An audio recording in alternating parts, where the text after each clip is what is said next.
there.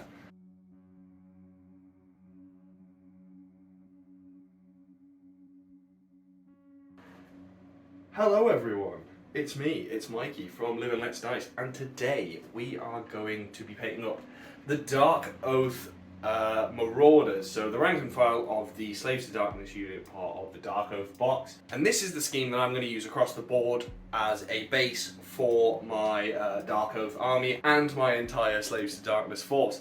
So, you know, new edition coming out very shortly. We thought we'd get ourselves a new army. So today I'm just painting up these as battle ready. They're not, you know, works of art. This is just a cohesive scheme to show what I am doing. This isn't a tutorial. This is me just kind of painting my stuff with a bit of narration about why I chose certain things or why I chose to do certain things in a certain way. So sit back, get a beer, get a cup of tea, whatever, you know, it's your choice. I'm not your dad. And we will begin paint-a-rooning. Could have just said paint. So we've primed the model to begin with standard grey from Colourforge. I just want to, like, look how nice these sculpts are. Like, the Darkoath are so goddamn cool. Alright, so with Coal Black from Pro Acryl, we are going to do the first coat on the skin. So we're going to start off by darkening it down to black from grey to then build it back up. And as you can see here, I'm going quick time. This is so, you know, we can cover everything and speed it up. So you get to see like how everything kind of works at a faster pace without it being 300 hours long. So as you can see, I'm just literally coating the skin. Time to do the other parts that I have missed. So underarms, back to the, you know, the back. Even the head. Whew. So the reason I picked a darker skin tone, as in like an ashen kind of grey, is because I want the oath that these characters have taken, the Dark Oath, to actually look dark and, you know, look like they've given some of their humanity to receive boons from the Chaos Gods. Yeah, so I'm kind of trying to make them look a bit evil, you know. All of the weapons are called, like, cursed weapon, cursed whatever. So you'll see I'm kind of trying to make some sort of, like, blood oath sacrifice kind of vibe to the entire army.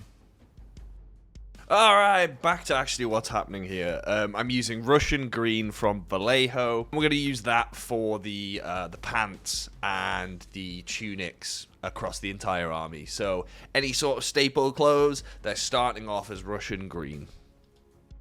And this is where we are. It's obviously, it's not popping at the moment, it's quite drab, but you know, we still got a little bit to go.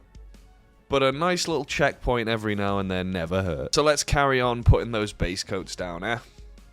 So for the leathers, I'm just going to be using Snakebite Leather Contrast Paint over the grey.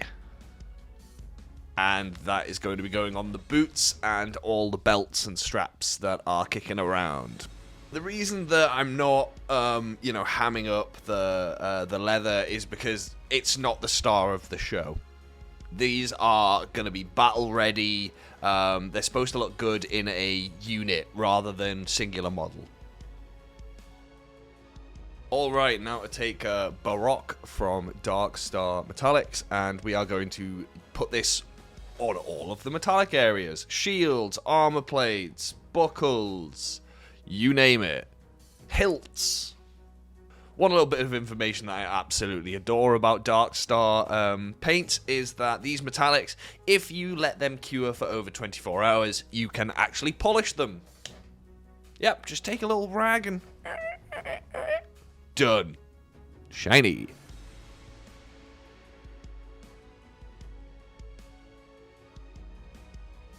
Alright, so now we're going to use Nuln Oil to give the metal a bit more depth and a bit more texture to it. Just by adding, you know, the Nuln Oil wash, it's going to fill in those recesses and really make things pop a bit more.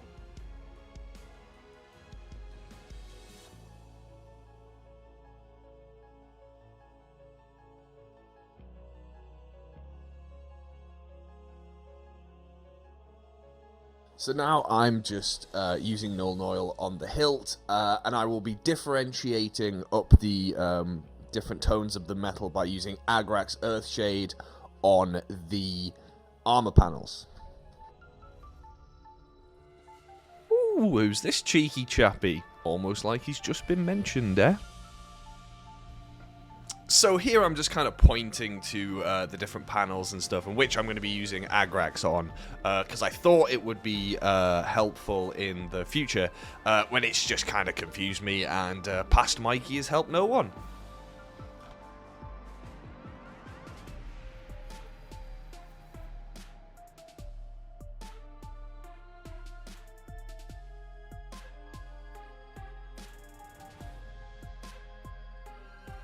I'm letting washers do the heavy lifting on this because I want this to be done quickly, and like I say, it's supposed to look cohesive across the unit rather than singular models.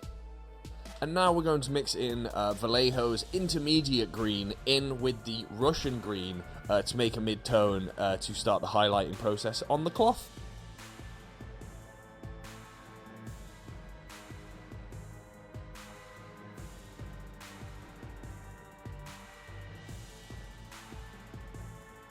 Right, excuse my fat head and my incredibly bouffant exploded hair. It was not a fashion day for me. It was, I need to do some painting in a very hot room. So yeah, apologies for my big old noggin getting in the way.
We're going to go back to the intermediate green again, however, we're only going to use that now, and we're going to use that on top of the areas that we've already kind of half-step highlighted.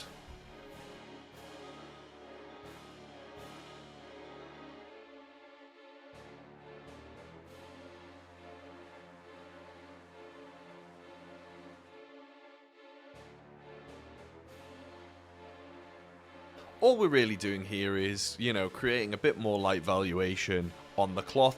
However, it doesn't really work because I'm not doing light valuations like that across the entire model, so the kind of effect's lost. So if you are doing it quickly, you don't have to, you know, block out every single light valuation that you need. You can literally go, alright, bit of colour there, bit of colour there, bit of colour there. You know, you don't have to push it to the nth degree. This is just, like I said, it's just me. This is how I'm doing it. Quick and easy. Bing, bang, boom.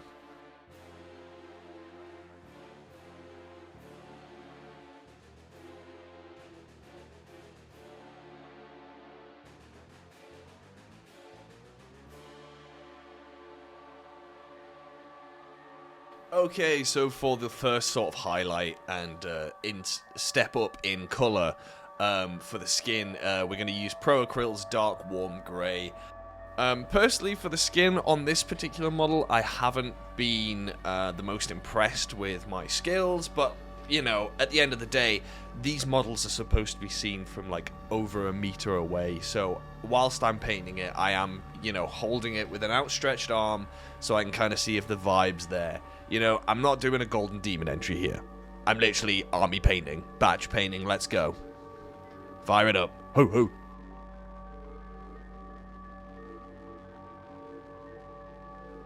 Being the genius I am, I thought I'd do the eyes early, so we can just, you know, correct any mistakes afterwards.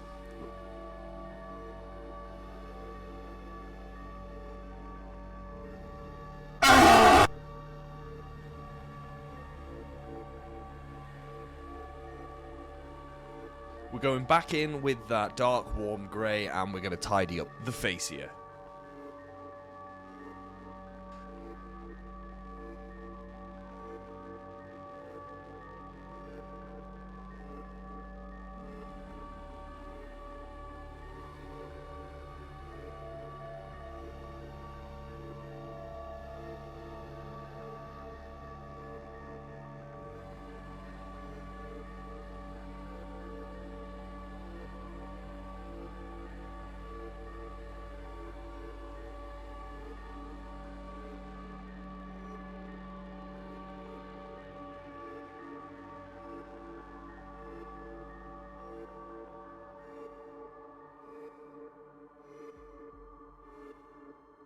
When taking into account that I'm not actually painting a golden demon entry and it's just kind of rank and file, yeah, it looks okay. I clearly wasn't happy with the skin on the face, and I totally love Null Noil so much. Yeah, we're going to darken down the skin to bring it back up again. Bring it back up with bright warm grey from Pro Acryl, and what we're doing is we're mixing the bright warm grey with the dark warm grey to make a mid warm grey, and then so that's our next layer up.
So once we've done that, this is kind of how it looks. Like I've said, these are going to be seen from afar. They're going to be across the board.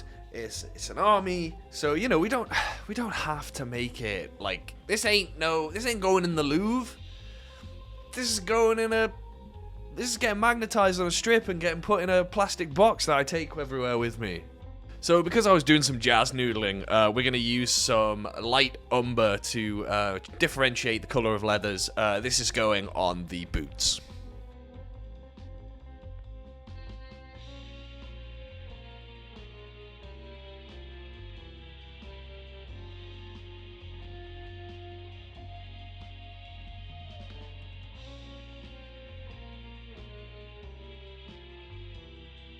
Back to Baroque from Darkstar, we're going to use this to differentiate the colour and add some depth to those metals that I washed down before.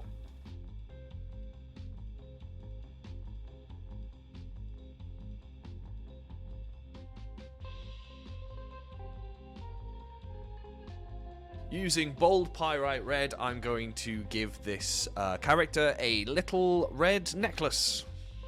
Then we're going to wash it down with some Null Noil.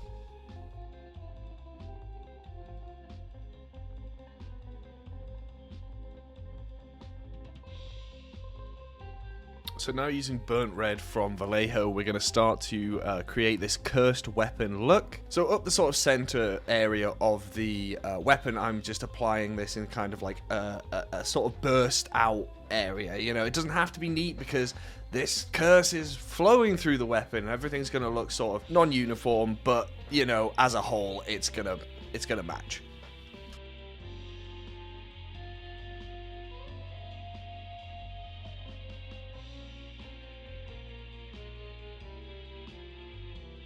You can see the vibe we're going for here. Now, using bold pyrite red, we are going to focus on the center and the edges of the sword here to kind of make it look like it's kind of got this flow through it.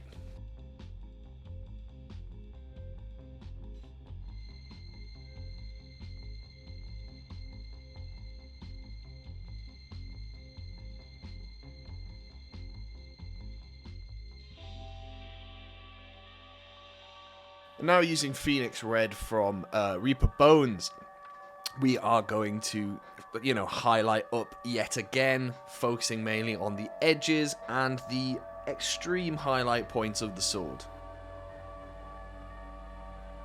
That's certainly giving the kind of cursed vibe I was looking for, and I even just created a little orange pommel just to add some differentiation on the sword.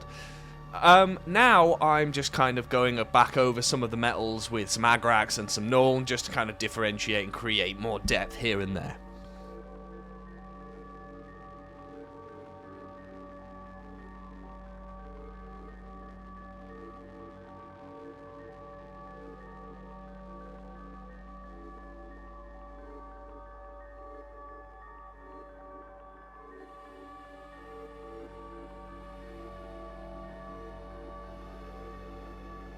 So now we're going to take that bright warm grey and we're just going to add it randomly onto the base here. I've used sand from the pet shop because, I love me some lizard sand. And we're just going to be adding it in a random pattern as we're going to be using contrast to bring it down and sort of bring it all together.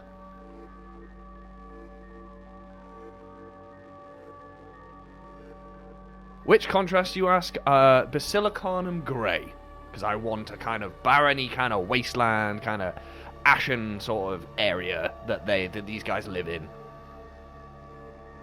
I wasn't happiest with the skin, so I thought I'd just boost the overall general highlights again, using another mix of the warm grey and the bright warm grey, however more on the warm grey this time.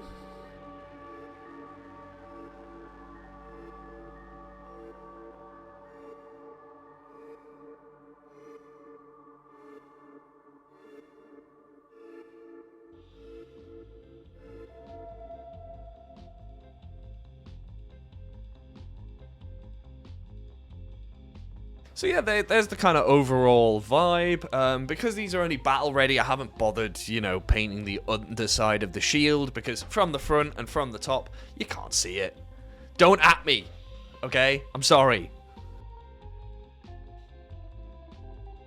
Finally, some coal black from Pro Acryl and black base rim, just to seal it all together and call it done.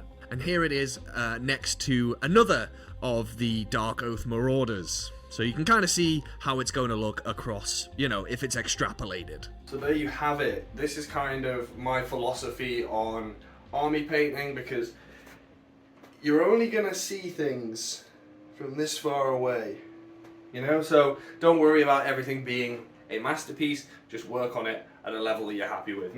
These to me look good enough from far away and on the tabletop, so I'll take it. It's not my best work, but it damn sight won't be my worst for a long time. Wait, I don't know what I'm trying to say there. But yeah, thank you very much for watching, first of all. I think this project's going to be fun.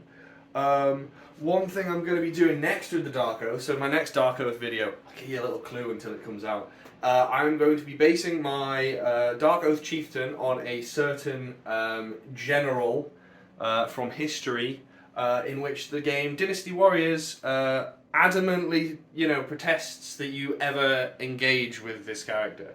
So if you know who it is, let me know. Complete with his certain coloured horse.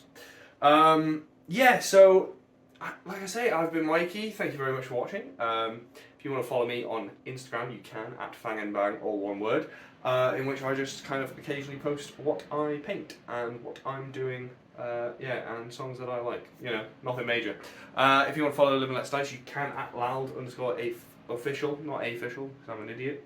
But yeah, hope you liked it, and I will see you very soon. And I don't know why I'm doing the fingers.